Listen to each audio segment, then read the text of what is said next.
চলুন খুব চটজলদি এই চিংড়ি মাছের রান্নাটা করে ফেলি। তার জন্য ফ্রাইং প্যানে তেল দিন। তেল দিয়ে চিংড়ি মাছটা শুধু নুন দিয়ে মাখিয়ে রেখে ভেজে নিন। যতক্ষণে চিংড়ি মাছটা ভাজা হচ্ছে ততক্ষণ কিন্তু একটা মশলা বানিয়ে নিতে হবে। তার জন্য আমি আদা, রসুন, পেঁয়াজ এবং কাঁচা লঙ্কার একটা পেস্ট বানিয়ে নিয়েছি।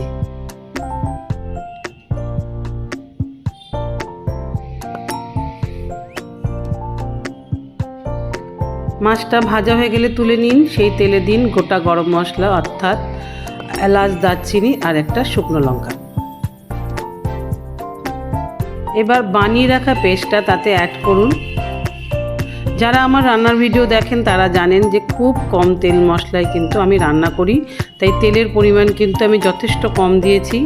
রান্না হওয়ার পর আপনি বুঝতে পারবেন তেলের পরিমাণটা। এবার এতে অ্যাড করুন জিরে গুঁড়ো, ধনে গুঁড়ো হাফ চামচ করে, নুন দিয়ে মশলাটা ভালো করে একটু কষিয়ে নিন। এই ফাঁকে একটু ডুমো ডুমো করে ক্যাপসিকাম কেটে নিন। মশলাটা কষানো হয়ে গেলে এতে অ্যাড করুন কেটে রাখা ক্যাপসিকাম।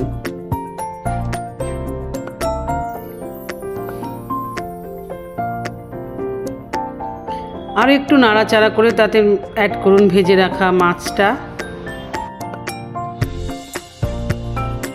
একটু মশলাটা কষানো হয়ে গেলে এর মধ্যে একটু সামান্য জল দিন, যাতে মশলাটা ভালো করে কষে যায়, কাঁচা গন্ধটা না বেরোয়।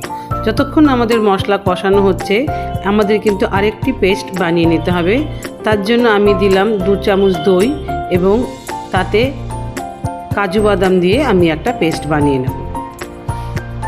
যেহেতু দই চিংড়ি তাই দই তো একটা লাগবেই, এবং কাজু বাদাম দিলে কিন্তু গ্রেভিটা অনেক ঘন হবে।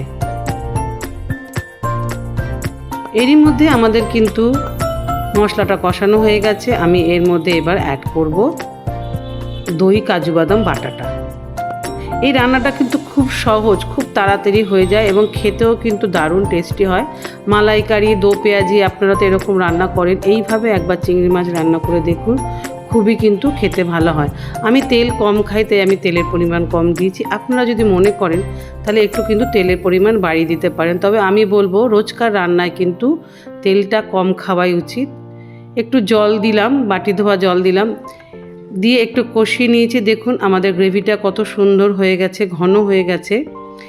এবার একটু টেস্টটা, যেহেতু দই পড়েছে, একটু টেস্টটা ব্যালেন্সের জন্য সামান্য পরিমাণ একটু চিনি অ্যাড করুন। যদি আপনি ইচ্ছে করেন, না করলে আপনি স্কিপও করতে পারেন চিনি দেওয়াটা। দেখুন আমাদের কিন্তু দই চিংড়ি রেডি। ভাতের সাথে, পরোটা বা রুটি বা পোলাওর সাথেও কিন্তু এই রান্নাটা দারুণ লাগে। অবশ্যই বাড়িতে ট্রাই করে এবং কমেন্টে জানান কেমন হলো। ধন্যবাদ সবাইকে।